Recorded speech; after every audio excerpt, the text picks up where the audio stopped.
नमस्कार। आज जो कहानी प्रस्तुत करने जा रहा हूँ उसका शीर्षक है स्वयं सिद्धा। एसडीएम रूपाली ठाकुर एक लोकप्रिय कुशल प्रशासक के तौर पर जानी जाती हैं। उनके पति रवि ठाकुर सिविल जज हैं। वह भी अच्छे जज माने जाते हैं। रूपाली आज खुशहाल जीवन जी रही है, लेकिन रूपाली को इस मुकाम तक आने में कड़ा संघर्ष करना पड़ा।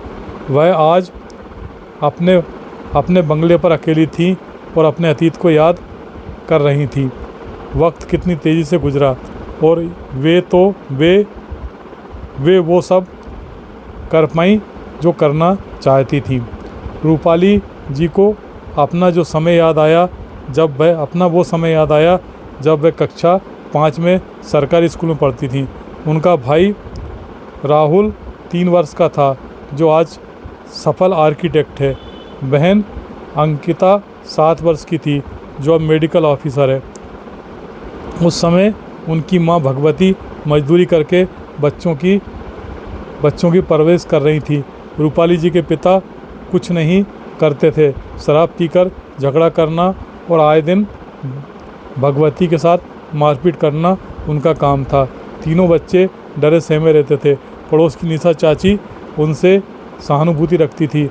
अक्सर जब रूपाली के पिता किशनलाल भगवती के साथ मारपीट करते तो वही बचाव करती थी। एक दिन किशनलाल ने हद पार कर दी। उसने भगवती को बेरहमी से मारा, सिर दीवार पे दे मारा, जिससे काफ़ी खून बहने लगा। फिर छुरी लेकर मारने दौड़ा। तभी निशा चाची आ गई और भगवती तथा बच्चों को घर ले आई।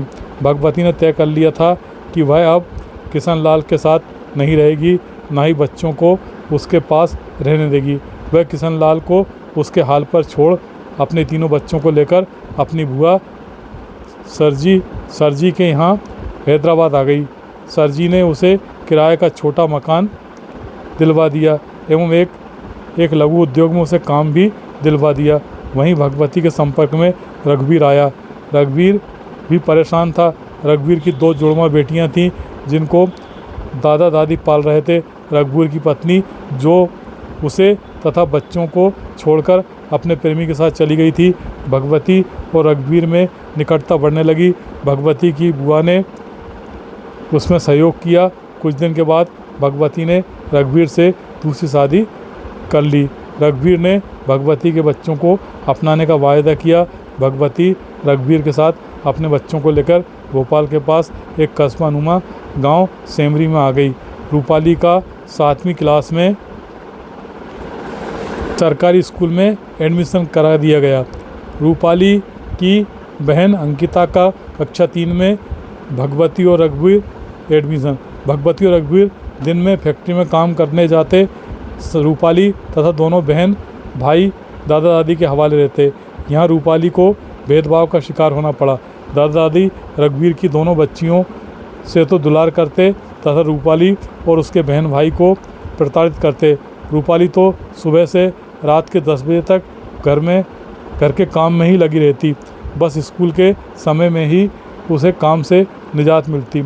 रूपाली मेधावी छात्रा थी, लेकिन काम के कारण पढ़ाई पर ध्यान नहीं दे पाती थी। रूपाली की मैडम सोनिया जी को रूपाली से विशेष हमदर्दी थी।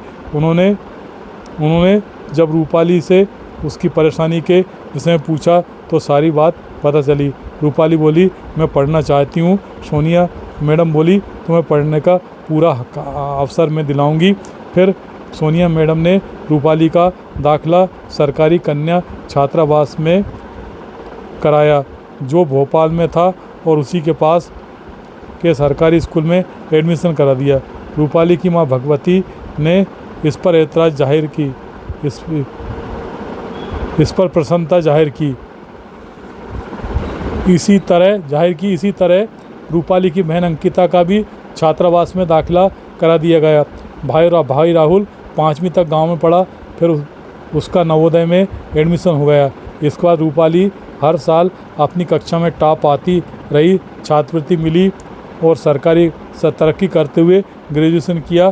फिर पीएससी ब्रेक कर एसडीएम बन गई।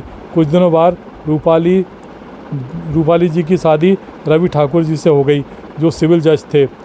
भगवती अब भी रघुवीर के साथ ग्राम में ही रह रही थी, पर उन्हें अपने तीनों बच्चों की उपलब्धियों पर गर्व था। रघुवीर ने अपना वायदा नहीं निभाया था, वह भगवती के बच्चों को कभी नहीं अपना सका, जबकि भगवती ने रघुवीर की दोनों बच्चियों पर अपनी ममता लुटाई।